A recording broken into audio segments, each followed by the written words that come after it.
마가복음 7장 32절에서 37절에 있는 내용을 가지고 오늘 불통에서 소통으로 하는 제목으로 말씀을 전하고자 합니다.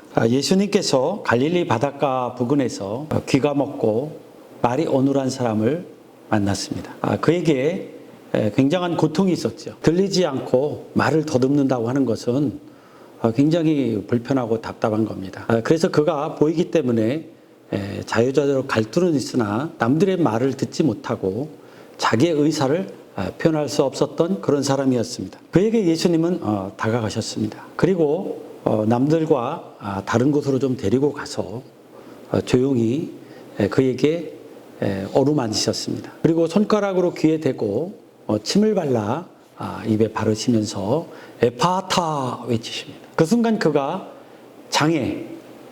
장벽과 같은 결핍의 요소가 해결이 되고 정말로 정상적인 사람으로 돌아오는 기록이 마가복음 7장 32절 37절 사이에 나와 있습니다.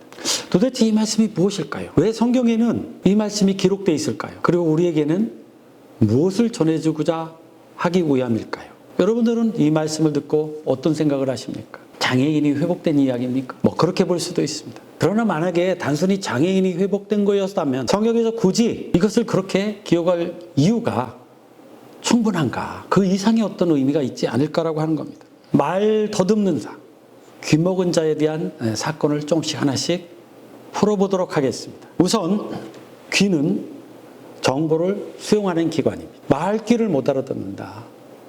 귀가 있어도 제대로 듣지 못하는 사람도 있지만 이 사람은 기능적으로 안 되는 사람이었습니다. 그리고 입이라고 하는 것은 나의 의사를 전달하는 기관입니다. 그래서 이 사람은 남의 의사를 듣지도 못하고 그리고 나의 의사를 전달하기도 어려웠다 그 말입니다. 물론 지금 같으면 글씨를 쓰고 그런 방법도 있겠죠. 그런데 옛날에는 문맹인이 99% 이상이었습니다. 그렇기 때문에 사실 의사를 전달할 수 있는 방법은 없었다고 보는 것이 맞습니다. 그리고 남들이 무슨 말을 하는지 이 사람은 못 알아들었다고 보는 것이 맞을 겁니다.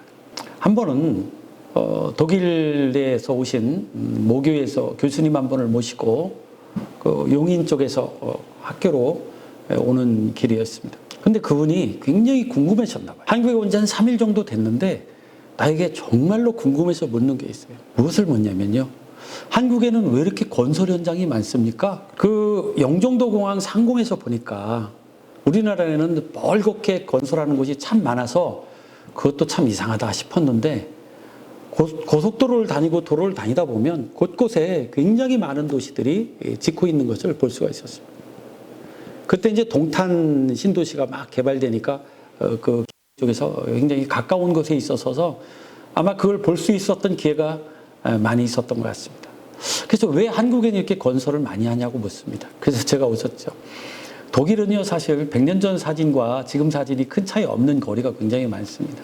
우리는 집이 부족해서 신도시를 건설하기 때문에 그렇습니다. 수도권 주변에 신도시들이 상당히 많이 있습니다. 그랬더니 그제서야 그런가 싶은데 잘 이해는 되지 않는 그런 표정을 지었던 기억이 있습니다. 자, 우리가 집을 짓는데 다 집을 사서 전세 또는 세 이렇게 해서 살고 있습니다. 이 집을 보면 가장 핵심적인 요소가 세 가지가 있습니다. 하나는요, 집에서 흔히 보이는 것은요, 커다란 벽입니다. 그리고 사이사이에 창문들이 많이 있습니다. 그리고 대부분은 하나, 두 개 정도의 출입문이 있습니다. 모든 집은 그렇게 생겼어요. 출입문 없는 집이 없고 창문 없는 집이 없겠죠. 창문이 없으면 창고도 요즘은 창문이 있으니까요. 그래서 가급적이면 창문을 넓게 내서 살고 싶어 합니다. 이 집에 있는 벽과 창과 문이라는 것은 굉장히 우리에게 좋은 통찰력을 가져다 줍니다. 벽은요, 우리를 안전하게 하고 보호해주고 그리고 우리가 감추고 싶은 것을 비밀스럽게 감추도록 해드리는 역할을 합니다. 창문이라고 하는 것은요, 내가 밖을 내다보는 소통의 창고입니다. 그런데 이 창문은 누구나 다 넓게 내고 싶어 하지만 사실은요, 보고 싶을 때만 보는 곳이 창입니다. 그래서 내가 보고 싶을 때만 보려고 하는 장치를 뭐라 하냐면 커튼이라고 그러죠.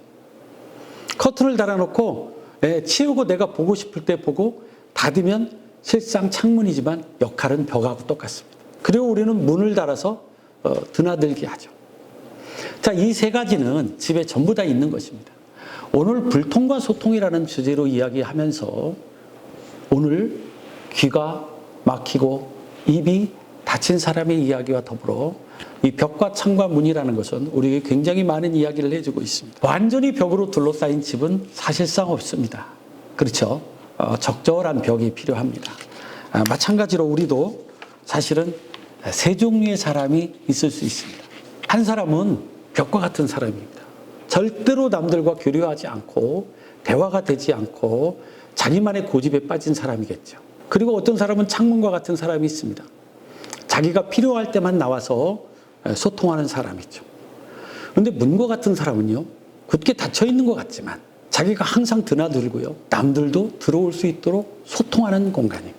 그래서 문이야말로 사실은 적극적인 소통의 상징입니다. 드나들고 들어오고 손님도 맞이하고. 예수님은 요한복음에서 나는 양의 문이다 그랬어요. 사실은 소통이고 출입을 통해서 너와 내가 하나가 되는 장으로 가는 것이 바로 문입니다. 그런 의미에서 오늘 소통이 안 됐던 사람, 기가 막히고 입이 닫혔던 사람에게 소통하시는 예수님이 찾아가셔서 그를 소통케 하시고 그에게 새로운 삶을 주셨다는 얘기는 우리로 하여금 소통하는 사람으로 만들기를 원하신다는 의미가 내포되어 있습니다.